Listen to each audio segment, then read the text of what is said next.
Poppy. How are you? Hello, Fearne. I'm very good. Well, first of all, Happy New Year. Happy New Year. We're in a brand new year, which can bring up lots of different feelings. There is always this sort of strange, immense pressure that we're meant to be like a new version of ourselves, or at the very least, enter the year with these mighty goals that we've got to achieve to become the best version of ourselves. What do you think about that?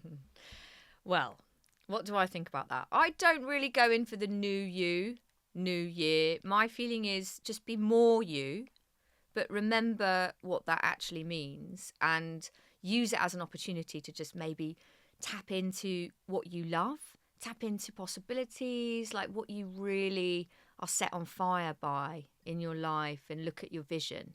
That's what I always say. Don't set hard resolves, because we all know the studies show that, you know, those resolutions don't really work. No, they last they're about just 2 weeks. like 2 seconds, right? Yeah, I can't bother with that anymore. Forget about it. I know, it's bizarre. I Yeah. think the older I've gotten, I've realised I really like having goals that I believe will propel me to see what my own boundaries are, work as hard as I believe is healthy to do so, and to meet new people along the way and learn stuff. So I like putting goals in place. But on the whole new you thing, I've actually gotten to a better place in my 40s where I just want to go into a new year with the aim of loving myself or liking myself more, because I think we've all got the propensity to nosedive into self-loathing. And in January, I mean, it might be a bit of a cliche, but I think it often does happen then. The excitement of Christmas has gone. You've taken the twinkly lights down. It's back to reality if you have had a lovely Christmas. And it can feel a bit bleak. And what I don't want to do is go into January beating myself up and feeling crap about myself. I want to really look at accepting parts of myself that I find challenging and liking myself more. How can we cultivate self-love? We hear this phrase self-love all the time, so much so that it's kind of lost meaning. How can we really cultivate it and make sure that maybe it's a daily discipline? I don't know what your thoughts are on that. I think it is daily. I think with anything, if you do it little and often, it sticks. We know that from sort of, you know, hard neuroscience, but we also know it from what we've seen cultivate in our lives.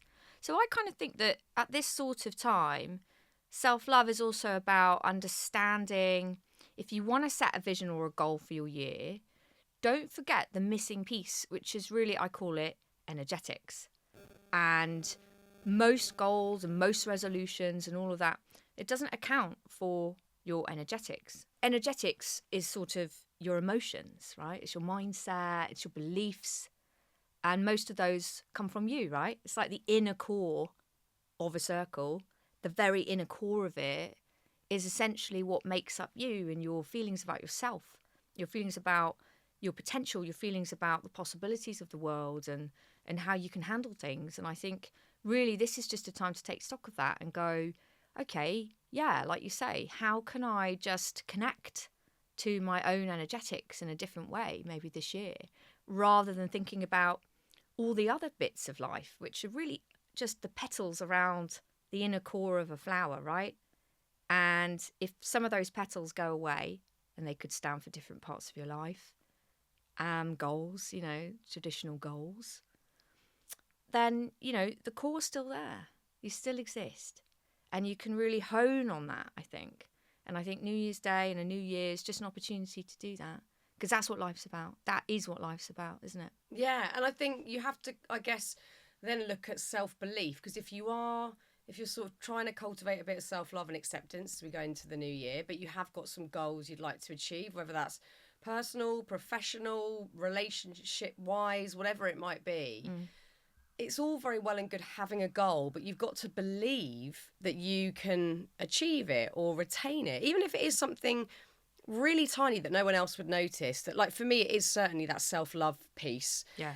And no one would necessarily know if I'm doing that or not, but it feels important to me. But you've got to have the belief that you can do it, otherwise there is literally no point. How do we start to really harness self-belief? I love that, because so often we don't think about how important that is, and we just go hell for leather, Yeah. go. But actually, self-belief, it always struck me, I had this phrase, she believed she could, so she did.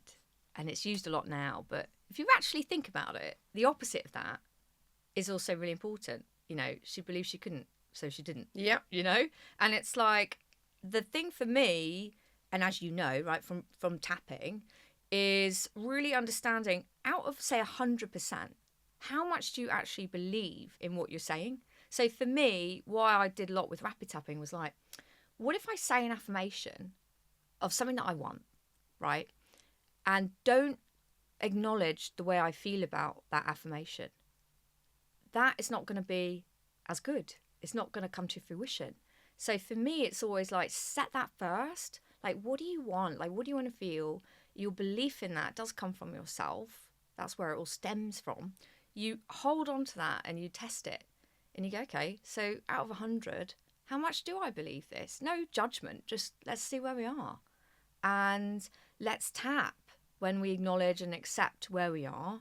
Tap that away. Anything that comes up as resistance about, I can't do this, all this stuff. Just give yourself some time with it.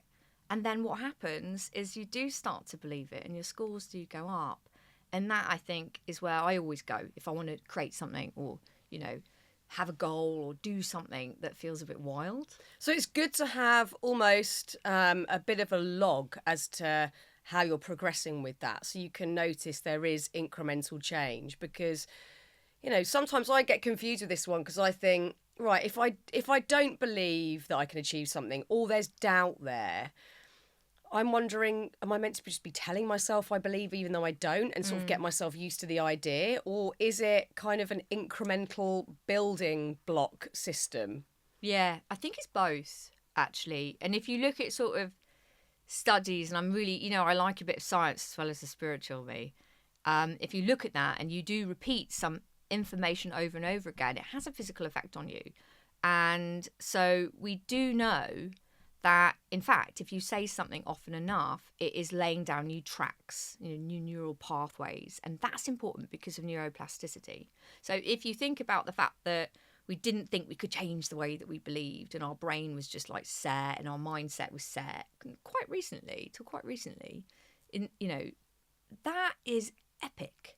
Because if we do say those affirmations again and again, that is going to make a difference to the way we behave. So we know that. And I suppose the other thing is, if you say them a couple of times and you don't believe them, well, what's that going to do? Probably not loads. So if you do little and often and you kind of really go for it and get excited about the fact that you can build up those scores, then yeah, that's really empowering, isn't it? And I guess also it's quite interesting if you've noticed that you don't believe in yourself in certain areas to actually then ask the question why. Because sometimes we don't even look at the why. We just go, I just don't think I can do it. But we don't take the self-inventory to go, it's because of, you know, I've been let down before or something really awful happened and went wrong and I'm scared. Yeah. Sometimes fear as well. But I mean, tapping is a really brilliant way to get into the habit of noticing all of this, but also to cultivate that self-belief. So for anyone out there that has never heard of tapping, never tried it, how can you summarise it? What is it? So for me, I'd summarise it by saying it is a way to open up new possibilities and kind of like untapped potential for you in your life. And at the same time, it eases your stress. It eases your anxiety about what you want. And so for me, it's kind of it helps you with stress. But really, it is a method that allows you to tap, literally, quite literally, I'm tapping on my face now, as you know. And you're saying things, and you're emoting at the same time. So how that came about was a psychologist in America did a lot of talking therapy. And often we do talk about things, which is great for awareness. And what he started to do was use tapping at the same time on energy points originally, which are at the top of your face and they sort of run through your body. Acupuncture, you know, we'd know it as here, is where a lot of it started. Adding on that little element of what do I believe? You know, how do I feel? What's going on inside me? Had this remarkable effect where very, very quickly people were starting to change their beliefs about things like phobias, you know, seriously big beliefs, and help them with their physical health. And then from there, it's just grown as a technique. And I'm super passionate about how we use it to create stuff, not just eradicate stuff. But like, if you do reduce your feelings that you can't do something, that opens up, load of potential. And then we're not doing ourselves down all the time going, oh, I can't do it. It's like you're actually got some kind of self-agency in that through the tapping. So for me, I feel like it's magic, really, to be honest. It is.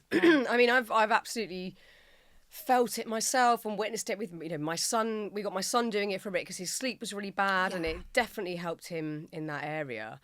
The thing I was most surprised about when I learned what tapping was and how to do it, and I actually tried it for the first time, was that when you're tapping these different points on your face, and you've got the collarbone points as well, and you tap the side of your hand sometimes too, right, and your chest here, is that actually the first few times you're in that cycle of tapping, you're saying things that are quite negative.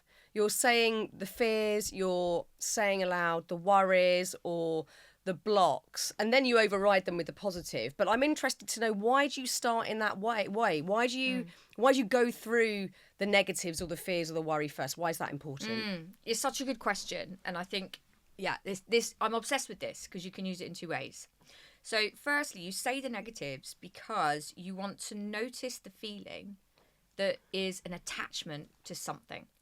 So when you go through life and things happen, experiences, you attach a meaning to it in that moment, right? And you attach a feeling to it, and there's an energy in that emotion. That's an energy. And so it's really important to not ignore that and just go for the, everything's fantastic, because that is just a very toxic way to live. You're not acknowledging the way that you feel. And, I was always taught when I became obsessed with tapping yonks ago, that if you want to clean your house, you got to be prepared to see the dust, right? And so it's like, have a little look at that first and then deal with that. Then when you feel in a place where you're like, okay, then you rearrange the furniture, then you do a little spring clean and kind of like buy some new bits. It's a bit like your life. And if we don't acknowledge, I call it the 3 A's in rapid tapping. It's the 3 A's. So you acknowledge where you're at, even if that's really low. It doesn't matter. Even if that's despair, it doesn't matter. Even if that's okay. If you're having a really great day, actually, that doesn't matter. But you acknowledge it first with how you feel, and you say that. Then the second A is to accept. So not to waste your energy on going, why is this happening? Why am I feeling like this? Why haven't I done this? Why? Because often when you just accept it and you go, oh yeah, I'm actually feeling a bit low or a bit stressed or a bit like, can't do this. You apply logic to it and you go, why? Well, because I haven't slept, because I've got all these kids to look after, because I got this coming up, I'm overwhelmed. And it gives you a sense of reframing, so it's really important. But then the third, when you have done, a little bit of acknowledgement of what isn't good, that's the fun bit. And that's the affirmation bit. So that is using the actual life force that we have within us to go, well, okay, so what is possible for me to feel? What have I witnessed and experienced before that I can call upon again? Literally bring my body into it again. And we know that our brain, this fact is so incredible to me when I learnt this, but our brain doesn't know the difference between what is real and what is imagined. And if you think about what that actually means for you in your life, if you imagine and you get back into the feeling place of those energetics and go, yeah, I can visualize this. I know this. I can feel this. Even if it's, just something small. And you repeat that. Wow. It's huge. Magic. Yeah, I read when I was reading Philippa Perry's latest book recently. She talked about this in a way that I was like, oh my God, this is so good. And she was saying, say like you walk into a room, like a party, and you don't necessarily feel up to it. And in your head, you make up a narrative, because that's what our brains are doing, that everyone is judging you, everyone thinks that you're a loser, everyone is staring at you, and everyone can see all the murky stuff going on in your brains. If you're going to make something up, you might as well make something up that's decent, because it's no different. It's no different to making something up that's awful, or making up something and going, when I walk into the room, everyone's going to look at me and think I'm absolutely bloody amazing, and they're going to see all my best qualities, because both are technically a lie, or Yeah. both are fantasy and made up. So you might as well go for the positive. So I like the power of this, the fact that we've got these stories that we tell ourselves, but not to totally negate the feeling. If we are feeling crap, we can validate that, and we're not going to run from it, because I guess it's also that the concept of whatever you resist persists. And if you keep telling yourself, I'm fine, and you're pushing away what's really lurking beneath, it's going to come up at some point. Yeah. So if those emotions that you're feeling initially are really heavy and you're really, really not feeling great, and it's hard to accept that you're depressed or super, super anxious, how can we start to override that? Or are we just looking to give it a try at first, even if we're not feeling the positive side of things with the affirmations? It's a bit of both, really. I mean, in terms of me, when I really got back into this again, about 15 years ago, for me, I was really low. I was pretty much in the process of reinventing myself as a single mother, big career working, complete identity shift, being with someone since I was 16. And for me at that point, there was no way I wanted to sit and write affirmations about my envisioned life. I mean, let's be honest. All I wanted to do at that point was just feel a little bit better and to breathe and cope. And for me, that's when I realised, okay, I can take it step by step if I need to. Now, I do this stuff a lot now and help other people doing this. So for me now, my baseline, I call it a baseline, has gone up. And now I'm like, okay, so my frequency, my whole energy feels different to then. For me, it was always like you've got a breakthrough or you've got a kind of breakdown for a long time. Now, I realise that that's not really true, because sometimes you can have the breakthrough from the breakdown. I think the trick is to not stay there and dwell too long. And I think that is the key that I've personally learned and seen time and time again. Like, allow yourself to have it and then grasp anything that feels good. Positive people around you, good relationships, love, like really look at what is bringing in the good energy for you, and don't discount it as like silly, and carry on with your actions and trying to get this success or trying to get this much pay rise. Don't discount it, because that is the true frequency of life.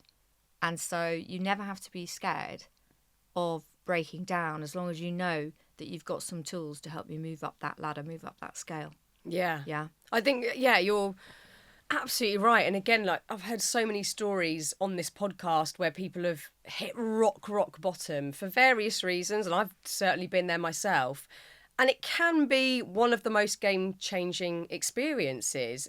It does also, as you've said, depend on how long you get stuck there. I reckon I got stuck in my big low a bit too long, retrospectively, and my climb out of it was slow and incremental. But I think it is really important and heartening to hear it is possible. And actually, even when nothing seems to make sense, that can actually be quite liberating, because you can just make up a new, infrastructure of how you want your life to be and who you want in your life, and where you want to take it and what you want to learn. And it can be a start of something really amazing. And not many people, I guess, talk about that. And I guess not many people want to hear it, because also when you're in it, you think, oh, piss off.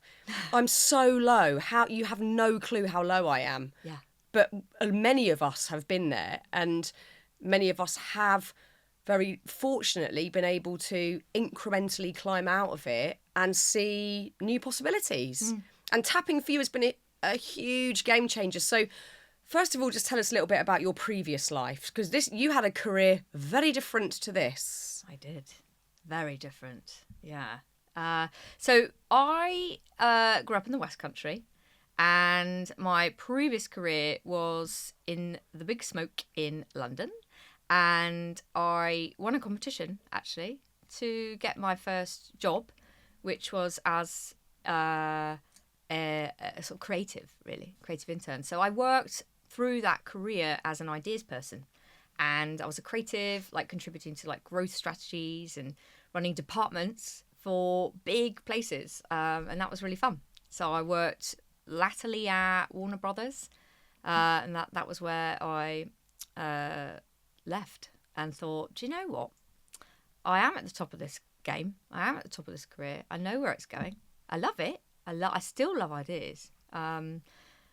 But for me, coming up with TV programs and, working with people had a new iteration, because I think that's sometimes the thing. I talk about pivots. Sometimes it's just looking for the pivot in your life where you're like, that bit I love all that. Take stock and go, I love all this stuff. That bit is not serving me. That bit is draining my energy, and emotional energy drains are hard because everything else starts to narrow around that, and you get a bit obsessed with the negatives. You get obsessed with someone that's annoying you, or you get obsessed with like, this doesn't work. So allowing yourself to pivot is what is quite cool. So I did a real pivot, and I resigned from my job, which was quite scary for me at the time.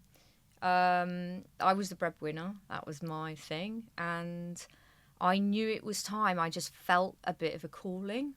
And I grew up with this kind of level of possibility that allowed me to know that things were possible with my dad. And I kind of felt like I was taking on the baton, actually, at the time. Now I think of it, it was really like, if I'm doing this in my life and I've got success this way that feels true to me, and I'm able to go, look, I don't want to go to the level of success, in inverted commas, that would mean I really lose a lot of my time and my happiness, then it is up to me to walk away from that. And that is what I had seen happen with my dad on a big scale there. And I refocused on my energetics. I really refocused on me and my mindset and my heart's desires and my vision and what was possible. And then I did move into what I do now. So how did tapping into your life? When was the first time you heard about it and thought, well, I'll give that a go? So my parents were into all this stuff. So I knew about it. And I knew about affirmations, mindset, all of this. That was a big thing. But it was really when another change happened in my life, which I mentioned, which is like when my marriage kind of went to the skids, and that catastrophe forced me to go, all right, let's try and get through this and use it, reinvent myself, go back to what I truly love in all the ways. And I did. So that was when tapping, my mum was like, try tapping. And I was like, oh, go away, Mum. I literally at the time was like, tapping on my face and saying that I'm angry is probably not gonna do it. But bit by bit it did. And so the rest was history, because I just became this sort of like secret tapper going through my life using this tapping, like, ooh. And then it all just became about tapping, because I thought, wow, everyone needs to know about this. Yeah. People know now about things like meditation. You do so much with your stuff, right? And it's like, we forget that people don't know about these techniques, self-care, basics, meditation. And for me, I was like, tapping was the bit where I wasn't the best meditator. I'm a very active, ideasy person. So I was like, my brain. And the tapping allowed me to use my thoughts, whether they were bad or not, accept them and go, okay, actually I can diffuse this and move it on and shift my energy. Yes. And shifting your energy every day is so crucial to feeling happiness and also to create like actually true potential in your life. I really believe it just comes from your energetics, not from doing another email, not from overthinking the way you're going to do something, the how can I get this? How can I get this? How can I get up the ladder? How can I do this? No, if you really work on your energetics and you take time every day for simple techniques that are around your energy and emotions, that is what makes everything else expand. It's like an ever expanding circle.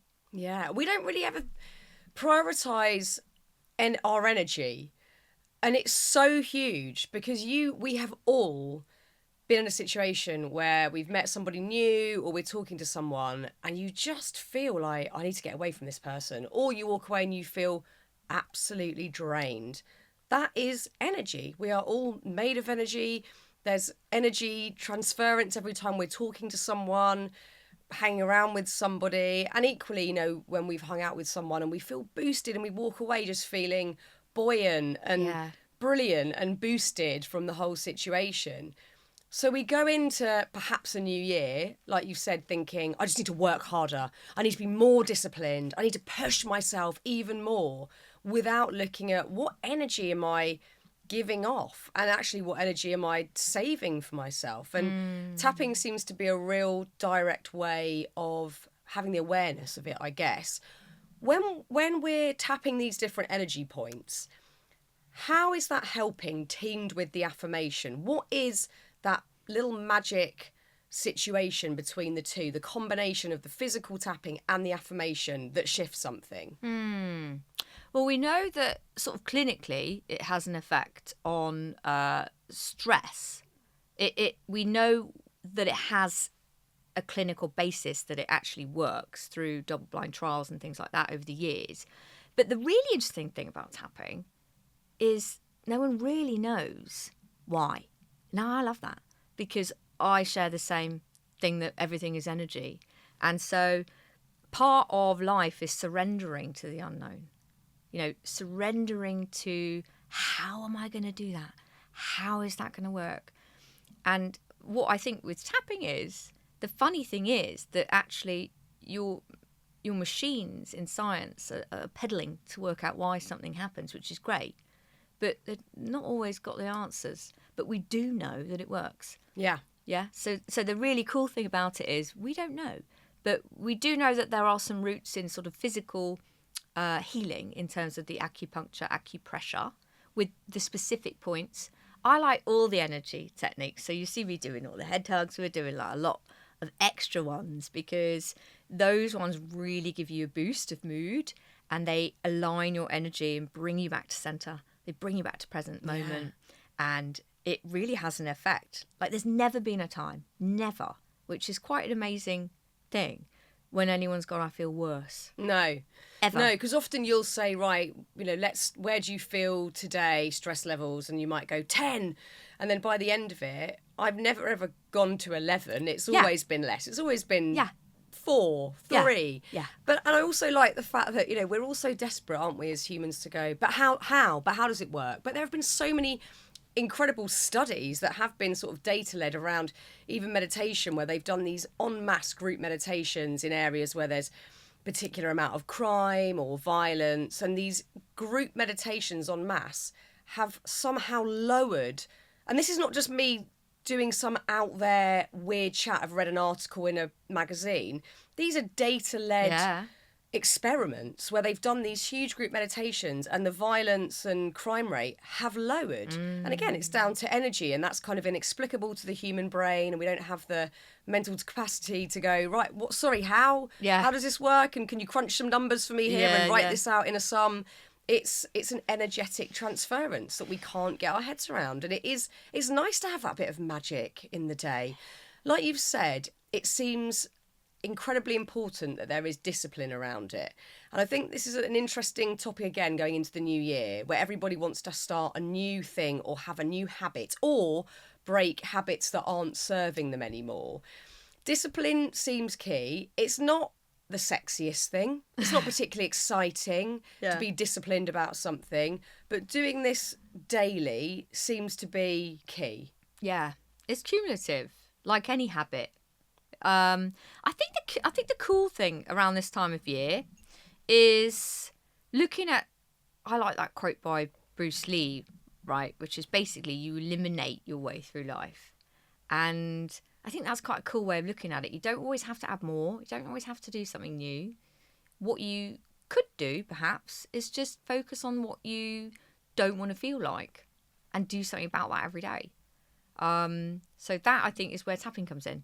Because, like, okay, if you are feeling a bit duff, or, you are thinking, I need to do X, Y, Z and completely take over the world in 1 week, and that's my deadline. That's it. I'll stop this, that, and the other. And they're always very big claims, aren't they, around this time of year? Like, I will stop going to bed at this time Yeah. forever. For me, it's the opposite. I'll try and stay up past 9. That's my goal. Yeah. Like grandma. I am such a granny. You are a granny. But you're right, but I think, there will certainly be people stepping into the new year thinking, I would like to not drink as much. Yeah. I would like to give up smoking. I would like to not gossip as much as I do. I'm saying all of this without any judgment. We've all got stuff going on that we would like to not do as much, that we know at the end of the day isn't working for us or is harming us. How can tapping help with habits? Yeah. Well, I'd say I like this premise of opposites to attract, which is essentially if you want to basically get away from a feeling, let's say it's despair or self-doubt, self-loathing, whatever, what is the opposite feeling that you want to feel? What is the opposite energy?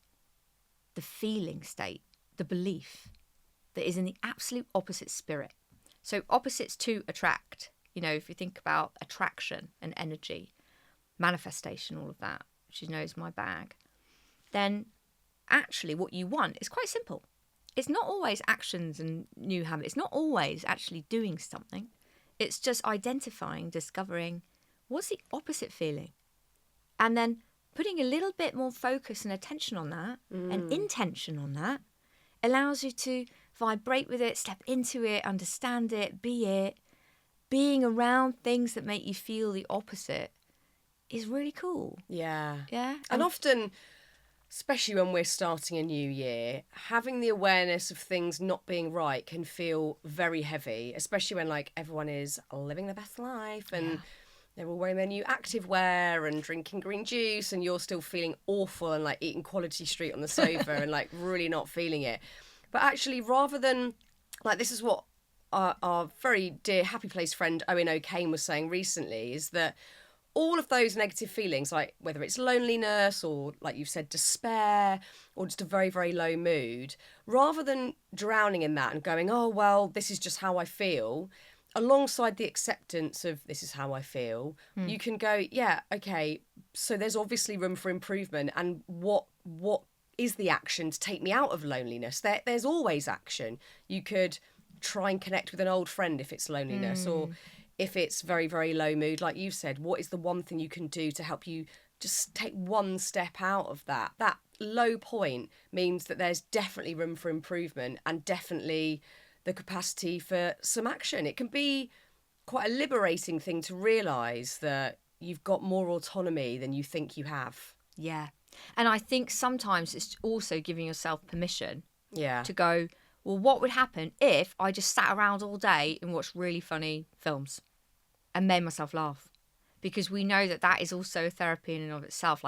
I'm a big one for get in the joy if you can. Yeah. Get around it. Make yourself laugh. But I think sometimes we don't allow ourselves to do that, right? We don't give ourselves permission to do it because it just feels a bit silly, or oh no, I can't possibly do that. I've got to be thinking about this. So I say, no, this is a time of year when you want to allow yourself to play. Be like a kid. Yeah. Take a moment, dream. Just think differently and ease off. Yeah, go gentle on yourself. We're so hard on ourselves. Often I think we don't want to step into joy because we think we don't deserve it. We think, well, why would I get to experience that? I don't deserve it. I've definitely had big periods like that where I've thought, well, there's people out there who are having a much tougher time. I need to be serious about things and, be more disciplined or whatever. And it's we all need to be feeling joy. And actually there's a real ripple effect with that. If you're feeling great, the people around you will feel great, and the people around them will feel great. And there's no negative to that at all. Yeah, and I think it's also just being the beacon. If you think about beacons or lighthouses, they exist to just show us the way.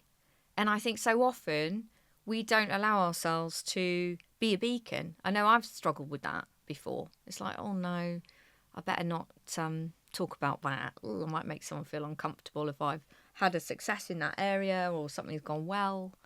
And we do that. We're a bit miserable. And we say oh no, I've only got, someone says, oh, how's your nice dress? And you go, yeah, I got it from a charity shop. It was you put yourself down. £4 and it's rubbish and it looks a bit daft. And you're like, why am I doing that? Stop. Take the compliment. Yeah. Take the compliment. Get used to taking that compliment. Like, give yourself fun things to do at this time of year. Ooh, what would happen if I just took a compliment? Yeah, I'd start to feel good. Oh, I'll give someone else a compliment. Yeah. Be the beacon, be the light, be the light. That's how things change when we love are the that. light. Because January doesn't have to be a shitty, dark month. Like, I don't like the fact that it's now often prescribed. Like, January will be awful and you will hate it and you will feel the worst and all of your dreams will disappear by January the 31st. It's like, it doesn't have to be like that. It can be a really great month where you explore all of the stuff we've talked about. And, you know, Christmas is out of the way and it's done and we can look back nostalgically if we so choose. But we can also really look forward to what's possible in January. Yeah, and keep the magic going. Yeah. You know, keep that magic going. Keep it going. Keep the flame going. You know, there's always something and some evidence somewhere that we can find. And I think just allowing yourself to play and take some space, take some dream time. You know, just look at little things at this time of year. They make a difference. Yeah, without a doubt. We're going to do a tap in a moment, and it's, I'm guessing, around the New Year energy and what we can do in the New Year. I think we will. But before that, I'd love to sort of talk about the fact that tapping can help people with real big phobias, because I think anybody out there who feels quite trapped in a big fear or phobia would possibly like to know a bit more about that and try this technique, because it's horrible. You know, I had a huge, I would call it a phobia, of driving on the motorway for 5 years, and I didn't do it once because I was so terrified that I would faint, which was the sort of irrational part of it, which I guess makes it a phobia. So I just avoided doing it, and trying all sorts of different things has enabled me to get to a good place where I now just can get in a car and drive on the motorway without too much stress. Sometimes I have a slight wobble, but I can do it.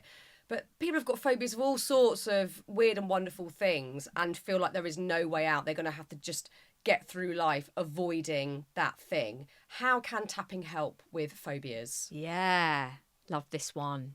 So I had a similar thing, actually. I think we were at Happy Place Festival and someone came up and were like, I hadn't driven for 28 years. Wow. Yeah. And she'd been coming to 11:11s every week and doing a little bit of tapping, and she got in the car and she drove and saw her family. And I was like, that is so lovely. She came up and I was like, this is the nicest thing. And it doesn't take a lot, because what she did was she just built up her own confidence. Now, that was one route. Really interestingly, it built up confidence.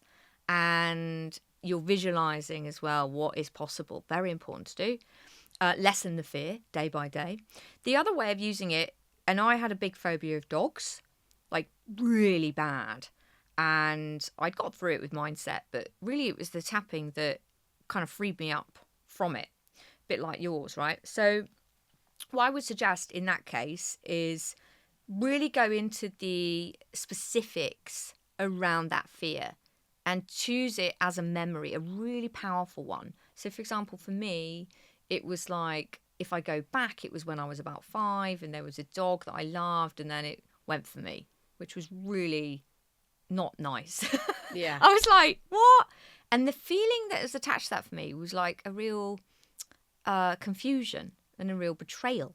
And actually going deeper into what I call deep tapping, very traditional tapping, you're going into a specific moment and then you're working out the emotional attachment from that moment, and you're eliminating that emotional attachment, because everything we do comes with that emotion, good or bad.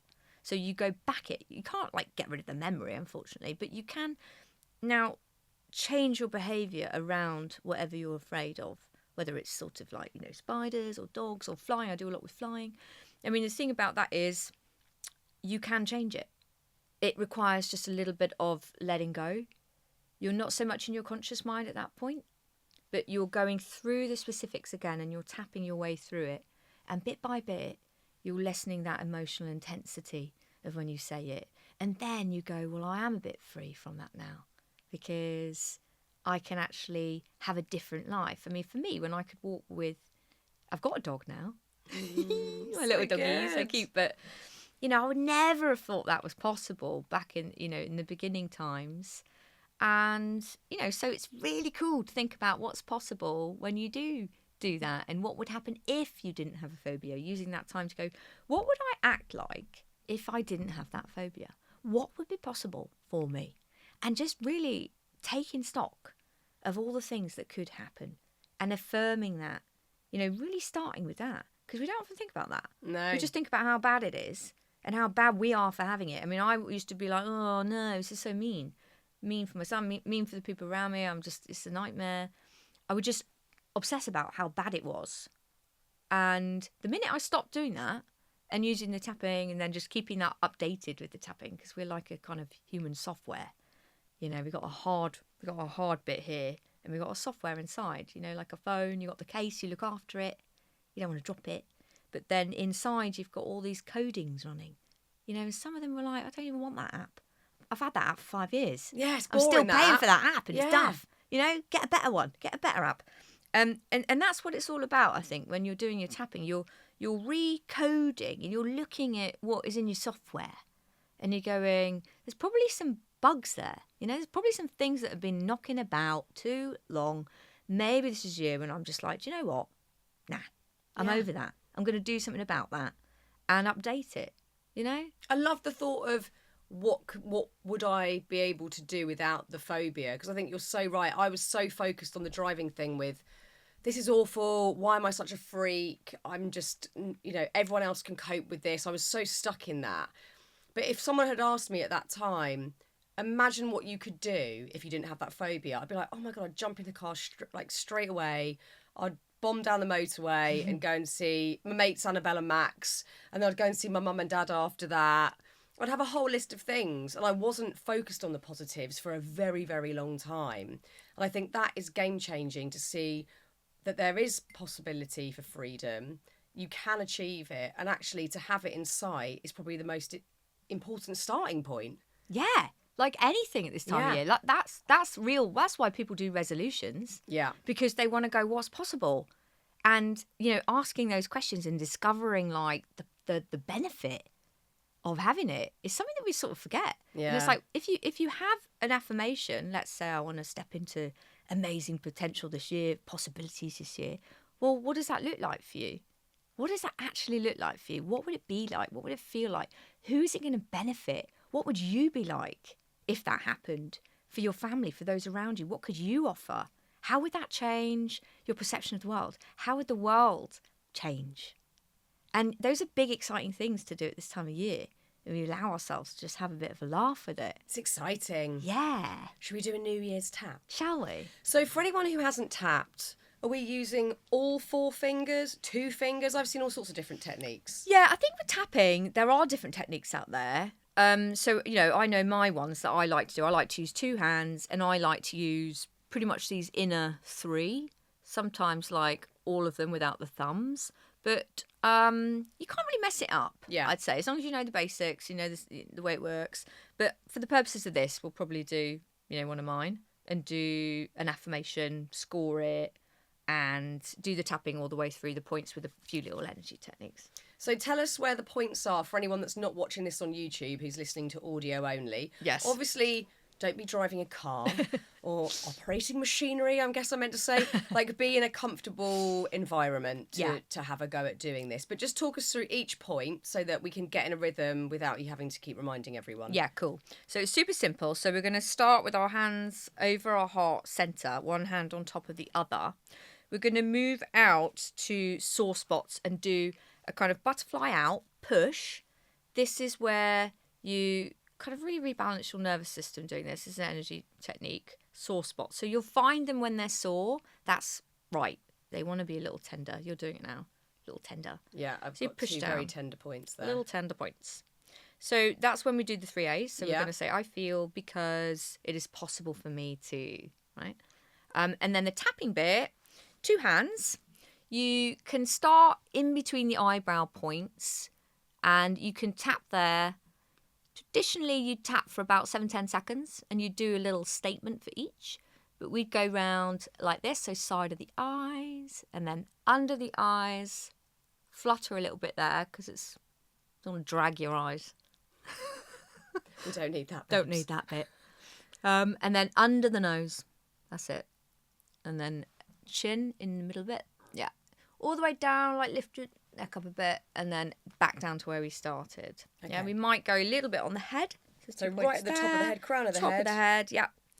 And then we will also do a little bit of a rub your hands together. And then we do a 3, 2, 1, and then we hold. Head hug. So this is one hand at the back of the head, one hand forehead. Yeah. A relaxing hug. Yeah. So hopefully everyone has got that, so you can now do the tap, and this is going to be a lovely thing for the start of a brand new year. Let's do it, Poppy. Yeah. So let's do a really uplifting one. Yeah, we need it. About yeah. energy and possibility. Yeah. Yeah. And maybe a little bit about that permission.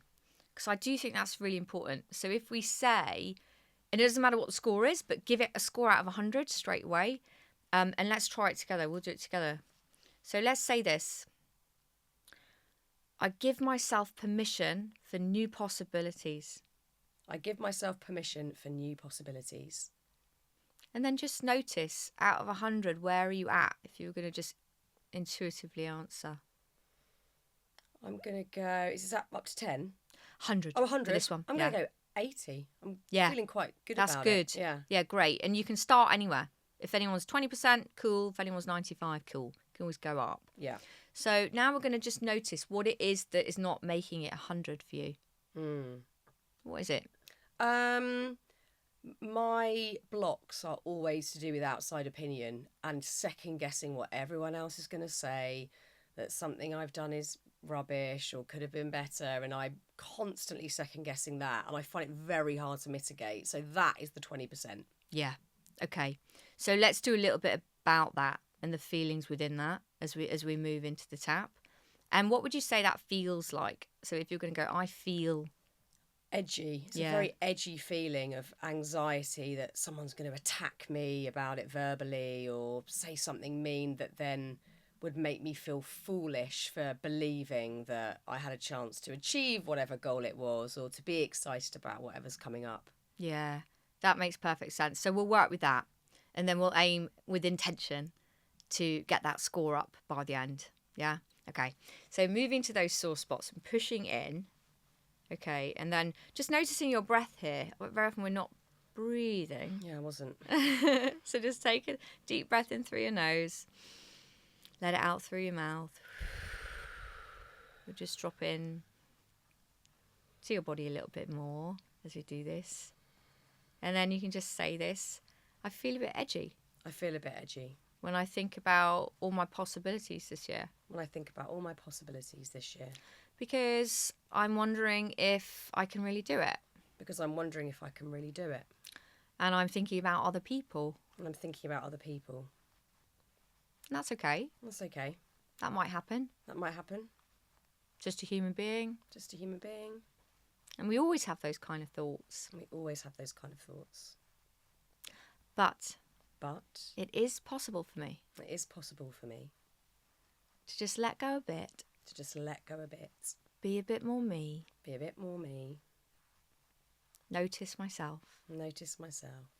And all my possibilities. And all my possibilities. In this life. In this life. And just take a moment just to notice that and the power of that. Just giving yourself permission for that. And just take another breath in. And a breath out. That's good. And just relaxing into it first. We'll go for a little tap through. Sort of releasing some of the stuff. Okay? So 2 hands and then tapping between your eyebrow points and say this. All this edgy feeling. All this edgy feeling. All this edginess. All this edginess. Maybe some anxiety. Maybe some anxiety. Maybe some worries. Maybe some worries. About the year ahead. About the year ahead. Definitely some worries. Definitely some worries. Big worries, probably. Big worries, probably. Yeah, that's a human thing. That's a human thing. That's okay. That's okay. I'll just accept this is the way I feel. Just accept this is the way I feel. Maybe accept myself a bit more. Maybe accept myself a bit more. Take a breath. Take a breath. Notice myself. Notice myself. And just keep tapping through as you just take some breaths. That's good. And just sort of relaxing through as you keep the tapping going. And you might notice your body's just a little bit more relaxed now. Just kind of letting go a little bit more into what is possible. Yeah, and then at this point, let's just notice a little bit more about that possibility. You know, so what is possible? That could be a feeling. It could be something that you want. It could be just a little new habit that you have decided to do. So just notice what that is. So what might it be for you? It would be new opportunity, it would be learning new things, and excitement, I think, would be one of the feelings. Yeah, nice. And can you connect with that now? Yeah. Great, good. So connecting in with it, yeah, so top of your head. And now we're just going to shift the energy into this because this is sort of real. It's not made up. This is the good bit about it. This is when you want to start creating good stuff, saying the affirmations, yeah? So tapping through with me and saying this. I notice a little bit of excitement. I notice a little bit of excitement. At the same time as this anticipation. At the same time as this anticipation. All that might happen. All that might happen. All that I can be grateful for. All that I can be grateful for. And taking a breath. Taking a breath. Just taking a breath. Just taking a breath. Possibilities. Possibilities. All these possibilities. All these possibilities. I'm excited. I'm excited. I can be excited. I can be excited. I will be excited. I will be excited. I will be excited. I will be excited. Why not? Why not? Why ever not? Why ever not? Let's do it. Let's do it. Let's do it. Let's do it. Good. All right. So just wriggling your sort of shoulders a little bit more, getting your body into it a bit more. We're just going to notice any positive feelings that have come up. And this is the bit where you just want to seal this in. And you want to seal it in. This is good energy, good vibration like we were talking about. Yeah? So what do you feel right now? I do feel excited. Yeah. And also much less edgy, much more relaxed, and a new little bit of confidence in there. Lovely. Yeah, perfect. Good. So we'll just seal a bit of that in. So let's try it. So tapping with me. I can be confident. I can be confident. I can be excited. I can be excited. I can. I can. Excitement. Excitement. Excitement. Excitement. Positive. Positive. Good energy. Good energy. Yeah. Okay, good. And now we're going to do that little head hug. So we're going to rub our hands together, get some energy going. Take a smile because this releases a lot of good happy hormones. We want those. We love those happy we love hormones. Those. Yeah. So then rubbing your hands together, I like to lift them a little bit higher so you're just activating yourself a little bit more. That's it. And then on the 3, 2, 1, we'll do a head hug. So one hand on the forehead, one hand on the back, and just hold it. And you'll notice the tingling. You'll notice the buzz of it, which is just beautiful. Okay, 3, 2, 1, hold. And just take that moment. And just take that breath. Notice from the top of your head to the bottom of your feet. All the possibilities. All the feelings. All the good stuff. Do you feel it? Yeah. And then just shaking out your hands. Wiggling around a little bit. Nice. Okay. How do you feel? Yeah, bloody great. Yeah. Great. Yeah. Like way more relaxed, and it's quick. It's not like a hour-long meditation. It's quick, but it is impactful. It does something. Yeah. It's super quick. I Super love quick. it. I think that's a beautiful way to start the new year. It's a really good way to just get a new little discipline going that is short and quick, but effective. It works. Yeah. I love it. And now we can test it again. Yes. Yeah. So we'll say the same thing and then we'll score it out of 100. Okay. Yeah. Which I believe was... Can't remember. Something like... No, I give myself permission I give myself permission to step into possibilities. to step into possibilities. Yeah. What you at? Yeah, I'm like 90, maybe a bit more than 90. Yeah, brill. Yeah. Yeah. I mean, that may have been the phrase. It may have not been. Who cares? But you get the Who cares? gist. It works. It works, right? It works. It Yeah. works. I love so it. a little bit every day. A little bit every Little day. bit every day. That's the rapid way. Or if it's deep stuff, go and also see someone for that. Yeah. You know? And then for the little bits like we've done, keep your energy up, keep your frequency up. Start creating and visualising stuff that is possible a little bit every day. that's the energy shift you want to do. So do a bit of both. I love it. Yeah. Well, look, thank you so much for that glorious New Year's tap, and thank you for being on Happy Place today. It's been a joy. Thanks, Poppy. Thank you, Fearne.